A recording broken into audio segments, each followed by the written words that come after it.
Livro História de Santo Antônio de Pádua, escrito pelo Padre Antônio. Capítulo 17. Novos milagres. Solene canonização do santo. Os funerais soleníssimos apaziguaram as discórdias civis, sem amortecer a chama de piedade pública. A igreja de Santa Maria tornou-se o ponto de reunião de toda a cidade, e como que o centro da religião. Os habitantes de Capô de Ponte abriram a série das manifestações de que Pádua foi o teatro. Eles não haviam esquecido suas extravagâncias dos dias precedentes e os perigos que tinham feito correr a seus concidadãos. Compreenderam que este zelo não era sensato e que não teria agradado àquele a quem queriam honrar. Vieram, pois, ao túmulo do bem-aventurado para reparar o ultraje feito à sua memória. Eram precedidos do clero, com a cruz e o estandarte, vertiam lágrimas, soltavam gemidos e batiam nos peitos. Chegando à igreja de Santa Maria, descalçaram-se e seguiram para o túmulo com tanto respeito e sentimentos de tanta compunção que toda a assistência ficou deveras comovida. Para dar um pouco de ordem ao movimento que se operava na igreja de Santa Maria e que produzira inevitável confusão, organizaram-se procissões por quarteirão e por freguesia. Assinou-se a cada um a seu dia e sua hora.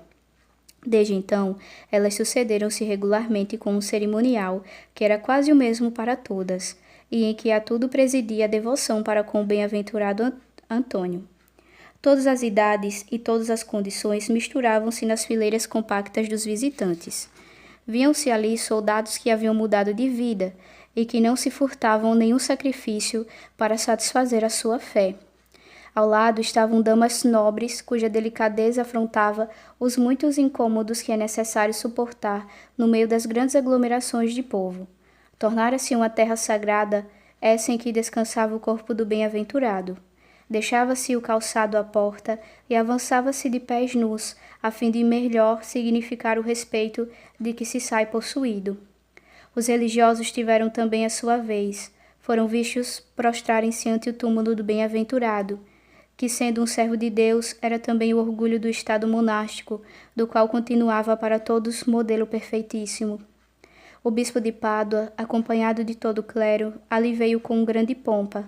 Os mestres da universidade, à frente dos alunos, os magistrados e os cidadãos mais ilustres, escoltados pela milícia, os professores das artes e ofícios, desfilavam uns após outros conforme o programa que fora traçado. Avançavam descalços, trazendo círios na mão, com um recolhimento e modéstia admiráveis. O autor anônimo, a quem traduzo, entra aqui em pormenores tão pitorescos que não resisto ao prazer de os reproduzir. São cheios de cor local, pintam bem a Idade Média e a Itália em particular, com a singeleza de sua fé e a sua imaginação de fogo. Cada procissão que vinha ao túmulo do bem-aventurado Antônio se acompanhava de círios acesos que mediam muitos pés. Às vezes não se podia fazê-los passar por sob as portas da igreja de Santa Maria. Era então necessário reduzi-los de tamanho ali mesmo. Estes círios não eram menos notáveis pela beleza da forma e pela variedade dos assuntos, e que se desenhavam na sua superfície. Muitos eram de tão considerável peso que se fazia preciso carregá-los aos ombros ou conduzir em carros. Sendo imensa e nunca diminuindo a multidão que cercava a igreja, os que não podiam penetrar no interior colocavam os círios na praça pública e os deixavam arder ao ar livre. Outros acendiam os muros e nos tetos das casas. Aquela gente velava nas ruas e nas encruzilhadas, privava-se do sono, sofria contente os calores do verão e o frio do inverno. Nada podia desanimar-lhe a devoção, nem arrancá-los as gratas emoções de uma festa que só acabava para recomeçar. Este quadro de um povo embriagado de amor, que havia esquecido seus lares e seus trabalhos, que não comia, que não bebia, que não dormia, é admirável e arrebatador. Dir-se-ia um fragmento do Apocalipse, em que São João descreve a vida dos escolhidos.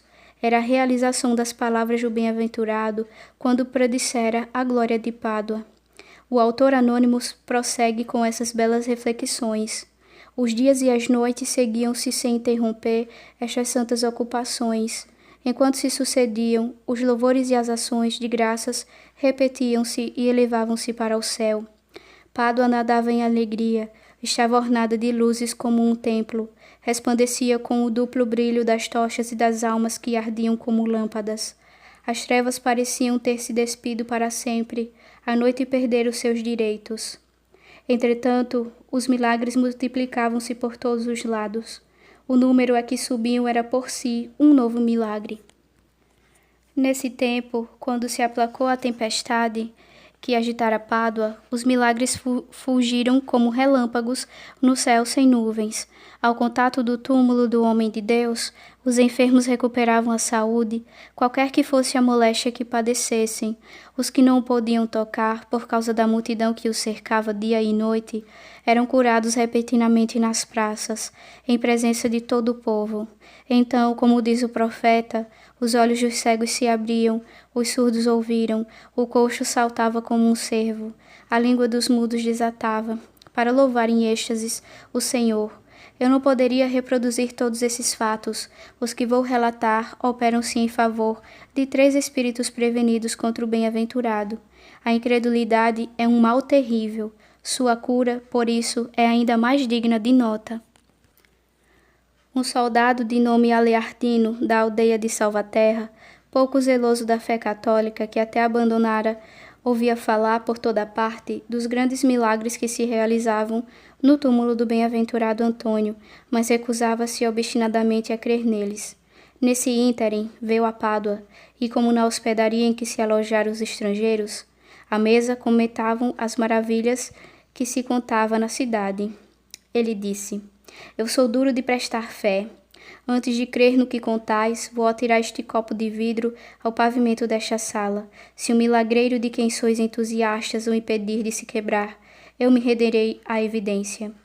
No mesmo instante, pegou na taça e, com toda a força do braço, atirou-a de encontro às lajes do chão. Ora, quando bastaria deixá-la cair por descuido para que voasse em pedaços, nessa hora ela deu saltos como se fosse elástica e ficou perfeita. À vista do prodígio, Aleardino aderiu plenamente à opinião da Assembleia e proclamou a santidade de Antônio e a verdade da fé católica. Purificou-se depois com uma boa confissão. Não contente de submeter-se docilmente às leis da Igreja, pregava em toda parte o poder do bem-aventurado, de que era uma viva prova, trazendo nas mãos a taça, desde então famosa, de que Deus se havia servido para lhe abrir os olhos. Outro dia, numa reunião bastante numerosa, falava-se dos milagres em geral. Um dos assistentes exaltou muitos milagres do bem-aventurado Antônio. Citou como exemplo do copo de vidro que o soldado incrédulo tinha lançado, e de toda a sua altura, de contra as lajes do chão da sala, e que se não tinha quebrado. Então um espírito forte, que escutava a narração, quis zombar, tomando numa das mãos uma taça vazia e na outra uns ramos secos. Disse: Se o bem-aventurado Antônio fizer nascer uvas nestes sarmentos, em quantidade bastante, para que, espremendo-as, eu encha este copo de vinho, confessarei o milagre e prestarei fé ao que acabais de narrar. Coisa maravilhosa! Mal acabara de falar, os sarmentos começaram a reverdecer. Cobriram-se de folhas como na primavera. Viu-se por fim nascerem uvas que logo floresceram e chegaram rápido à plena madureza. Quando as comprimiram na mão, o vinho que escorreu veio a encher o copo de vidro até a beira. Este prodígio causou pasmo às testemunhas. Aqueles que antes zombavam do santo se tornaram seus divulgadores. Durante a vida de São Francisco, abençoara a vinha de Rieti, devastada pelo povo que o acompanhava. Quando antes dava só 12 medidas de vinho, nesse ano a vinha produziu 20. Depois de morto, o bem-aventurado Antônio, com a sua intercessão, fecundou ramos áridos, igualando assim o poder daquele de quem havia imitado as virtudes. Quase nessa mesma época, um clero chamado Guidoto, da aldeia de Anguilhara, que era agregado à casa do bispo de Pádua, se atrevia a rir consigo dos milagres do santo homem, quando, presentes os comissários nomeados pelo bispo, assistiu os depoimentos das testemunhas convidadas a afirmar juridicamente as graças que haviam alcançado. ou aquelas a que tinham assistido. Mas os seus desdéns e troça não ficaram impunes. Foi subitamente invadido por um tremor nervoso que agitava os membros e lhe causava dores tão pungentes que soltava terríveis gritos, confessando que Deus o tratava como ele merecia. Mandou chamar sua mãe e lhe disse: Eu me sinto indigno de aparecer ante o bem-aventurado, mas vós, minha mãe, ide orar em seu túmulo e pedir-lhe perdão para o meu crime. Prometei-lhe, em nome do vosso filho, uma penitência proporcionada à culpa que cometi. A pobre mãe correu a Santa Maria, onde orou por muito tempo. O bem-aventurado deixou-se dobrar por suas súplicas e lágrimas. O delito do clérigo zombador lhe foi perdoado, e seu suplício cessou. Ele nunca perdeu a recordação de tal benefício, e, daí em diante, mostrou-se muito zeloso pela glória do santo homem, e interessado em apressar a hora de sua canonização. Entretanto, divulgava-se até longe a notícia dos milagres que se operavam. O entusiasmo dos paduanos ganhava pouco a pouco as cidades vizinhas e os países estrangeiros. Dentro de pouco, todas as nações da Europa se moveram a organizarem peregrinações ao túmulo do bem-aventurado. Partia-se para Pádua como se partia para Jerusalém, para Roma e para Santiago na Galiza. Viam-se afluir venezianos, lombardos, eslavônios, habitantes de Mans, gente de Vicença e de Aquileia, alemães, húngaros, franceses, espanhóis, etc. Vendo por seus próprios olhos os milagres de primeira ordem, que se renovavam a cada dia, não sabiam como falar bastante para celebrar o poder de Deus que se manifestava de modo tão brilhante. Muitas vezes a graça tocava-lhes o coração e confessavam seus pecados aos frades menores, que para acudir a todos não podiam ter descanso. Coisa digna de atenção. Os doentes que vinham a Pádua solicitar a cura de sua enfermidade não eram nunca atendidos, quando recusavam a confessar-se. Ao contrário, os que procuravam o sagrado tribunal e faziam o propósito de viver segundo o Evangelho, esses voltavam sempre aliviados, como atestaram aqueles que haviam testemunhado o prodígio. Isto era como que o prolongamento do apostolado do bem-aventurado Antônio. Do fundo do túmulo continuava ele a servir a grande causa a que sacrificara a sua vida. No meio do imenso concurso que enchia os muros de Pádua, a fé católica era exaltada. O erro cego em plena luz experimentava confusão. Os dentes cruéis dos hereges não mais podiam morder. Os inimigos da esposa de Cristo se sentiam sem poder para a inquietarem com suas calúnias. As sombras da incredulidade se dissipavam ante as esplêndidas irradiações que saíam dos milagres. Um mês apenas era decorrido após a morte do bem-aventurado, e já o clero e o povo pediam sua canonização. O bispo de Pádua ordenara um inquérito sobre os milagres, à medida que se produziram. Esse primeiro processo foi levado a Gregório IX por deputados escolhidos entre as pessoas mais consideráveis pela dignidade e mais estimadas por sua sabedoria. Expuseram eles a causa da viagem à corte romana, que lhe fez o mais benévolo acolhimento. Os prelados escutavam com elevo as maravilhas que lhes narravam. Pasmava-os a rapidez das manifestações sobrenaturais, de que Pádua era o teatro. Depois de haverem discutido maduramente, foi decidido que se procedesse a novo inquérito sobre a autenticidade dos milagres do bem-aventurado.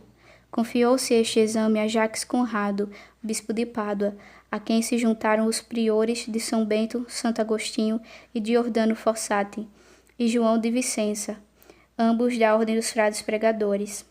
Os deputados voltaram a Pádua cheios de alegria, divulgando logo as instruções que tinham recebido da Santa Sé. Os que haviam recebido alguma graça no túmulo do bem-aventurado, homens e mulheres, corriam então de todos os lados para darem testemunho à verdade. Designou-se o lugar em que se fariam os depoimentos, ouviram-se as testemunhas, empregaram-se todas as precauções que a prudência prescreve em tais ocorrências, e redigiu-se processo verbal de todos os milagres que resistiram à séria crítica. Terminado esse trabalho, nomeou-se uma segunda delegação para ir prosseguir, na corte de Roma, a causa introduzida e apressar sua execução.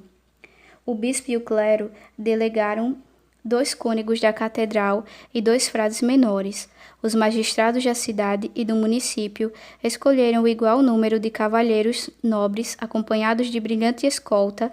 O corpo dos professores da universidade redigiu uma carta coletiva, em que pedia canonização do bem-aventurado Antônio.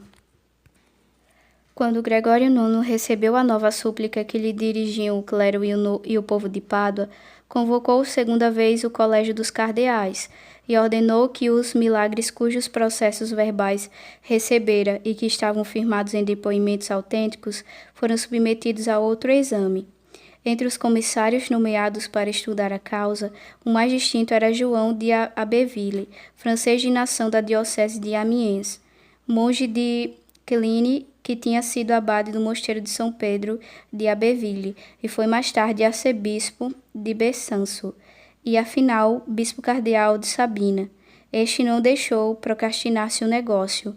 Antes, a pedidos dos delegados de Pádua, apresentou bem rápidas conclusões favoráveis. Admitida a regularidade da informação, assentada a verdade dos milagres, o que restava era proceder à canonização do bem-aventurado, a qual nada se opunha, mas entre os cardeais muitos foram de parecer contrário. Entendiam que se andava por demais apressado. Houve um que falava com maior vivacidade que os outros contra a precipitação com que se levava a negócio tão capital. Um sonho tirou-o do erro. Uma noite pareceu-lhe ver muito claramente o pontífice romano sagrando uma basílica. Estava rodeado de cardeais revestidos de os paramentos sacros, que lhe assistiam nessa augusta função. Chegado o momento da sagração do altar, o pontífice pediu relíquias para as colocar, segundo o rito, no túmulo da Pedra d'Ara. Não se acharam. Percebeu ele, então, no meio do templo, um cadáver coberto de um véu, que acabavam de trazer. Deu ordem de se tomarem dele os ossos que se procuravam, em vão por ali. Mas os cardeais não ousaram tocar, receosos de que se lhes oferecesse aos olhos o trabalho horrível de decomposição que a morte executa. O pontífice lhe disse que se aproximassem sem medo. Então levantaram o véu, tocaram o cadáver devotamente e logo respiraram com gratas sensações o odor suave que dele se desprendia. Pouco depois reconheceram o corpo do bem-aventurado e deste cortaram partículas para fazerem relíquias, proclamando a santidade de Antônio. O cardeal oposicionista despertou e veio contar a seus íntimos a visão de que fora favorecido, muito convicto de que lhe tinha enviado para lhe fazer compreender que Antônio era digno de ser inscrito no catálogo dos santos. Estando já no umbral da porta, no ato de sair de casa, encontrou os postuladores de Pádua, que vinham tentar a vencer, ou ao menos desarmar um pouco a sua resistência. Disse-lhes o seguinte: o vosso esforço é desnecessário. Eu mudei de opinião. Agora já acredito que Antônio é um santo de ser contado entre os felizes habitantes do céu. Daqui em diante não divergirei dos mais. Concordo com a canonização. Cumpriu a palavra e até empregou toda a influência em trazer outros cardeais a aderirem à maioria. No dia da canonização, os oponentes juntaram-se aos que desde o princípio se tinham mostrado favoráveis à causa, e, entre outras coisas, disseram ao sumo pontífice: em nós seria crime disputar aos méritos do bem-aventurado Padre Antônio a veneração que merecem na terra, pois que o Senhor de majestade quis coroá-lo de glória e de honra no céu. Assim como é perfídia negar a fé a milagres cuja verdade está provada, também seria uma espécie de pecado de inveja não conceder aos méritos dos santos os louvores que lhes são devidos. No ano de 1232 da encarnação de Nosso Senhor, o sexto do pontificado de Gregório IX, a 30 de maio, dia da festa de Pentecostes, no meio de enorme concurso de homens vindos de todas as partes da Europa, na cidade de Spoleto, diante do povo reunido, leram-se do alto da tribuna mor da igreja catedral os milagres que provavam a santidade de Antônio e justificavam as honras que lhe iam decretar. Esses milagres são em número de 45 ou 50. Seria muito longo relatá-los aqui, além disto, já diversos deles foram narrados nesta história. O autor anônimo, segundo a variante dos bolondistas, resume-se assim: contavam-se 19 estropiados restituídos ao perfeito equilíbrio, 5 paralíticos curados, outros tantos corcundas libertados de sua deformidade, 3 surdos que vieram a ouvir, 3 mudos que falaram, 2 epiléticos sarados, 2 febris aliviados e 2 mortos que ressuscitaram. Outros muitos milagres não puderam entrar nesta fórmula geral. Tais são os milagres que o Senhor da Majestade se dignou realizar por seu servo Antônio. Há muitos outros que não estão reunidos neste livro. No meio de tão grande abundância, escolhi os que acabo de narrar, para fornecer materiais aos escritores que quiserem trabalhar pela maior glória do santo homem.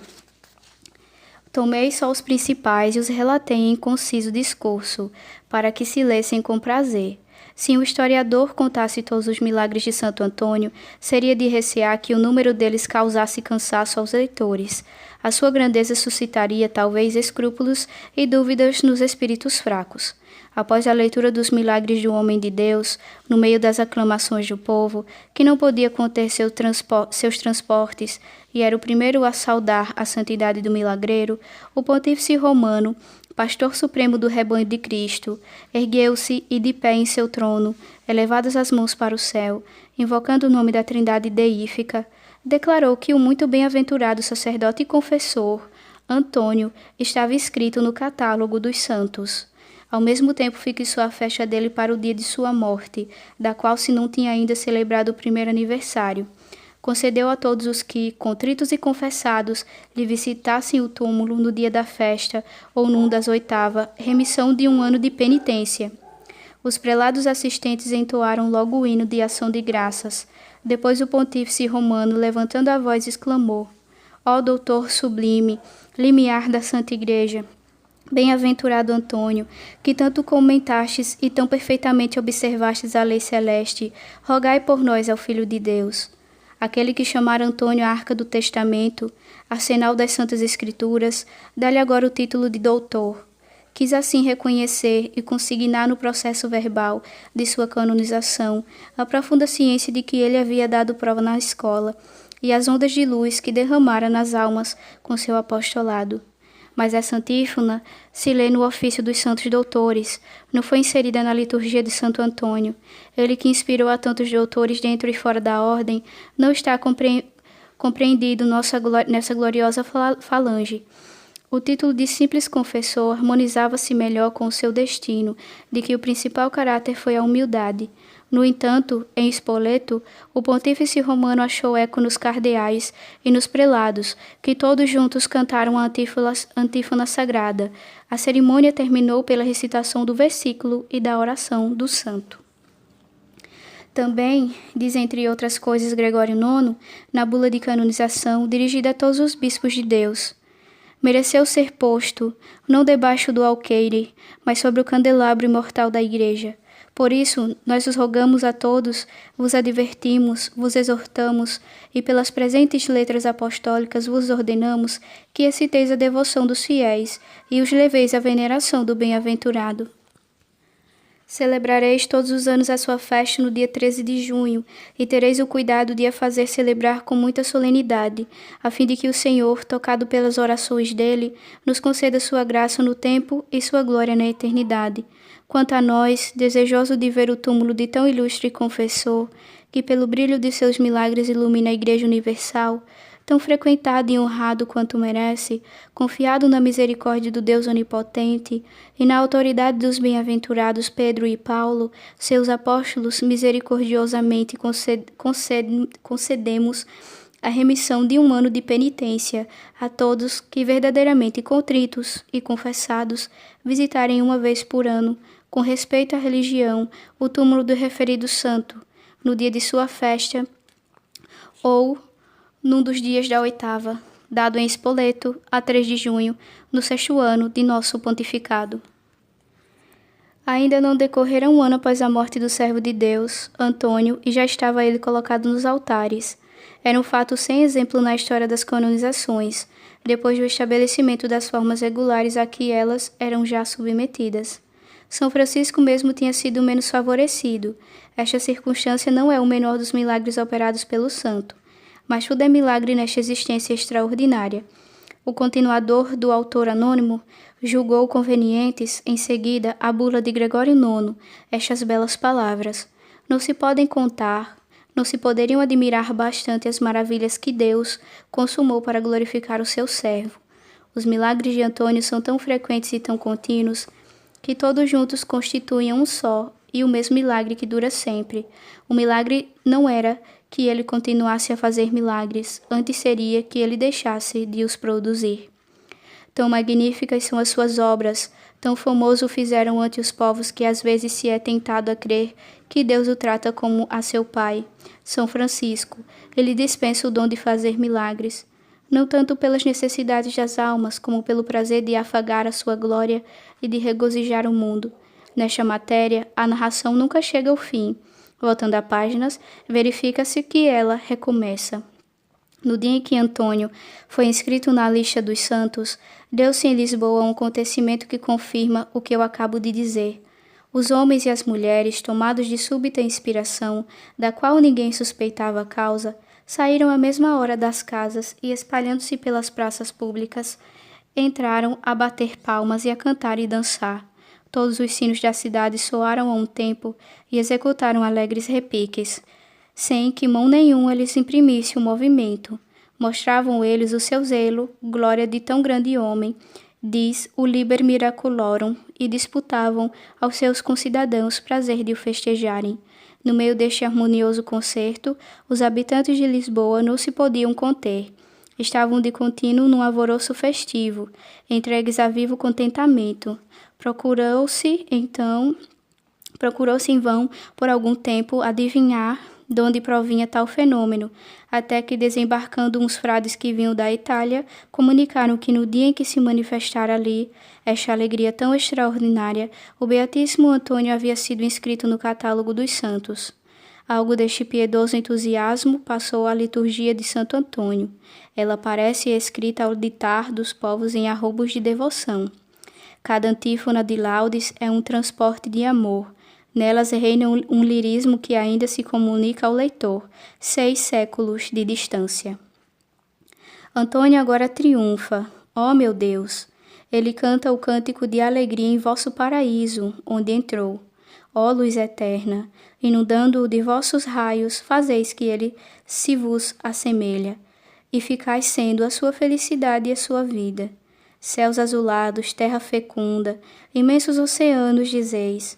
Todas as criaturas que se agitam em vossos espaços, bendigam o Senhor, que, multiplicando os milagres de Antônio, aumenta no espírito dos fiéis a esperança da vida futura. Ó meu coração, bendize o Senhor, que deu Antônio à sua igreja.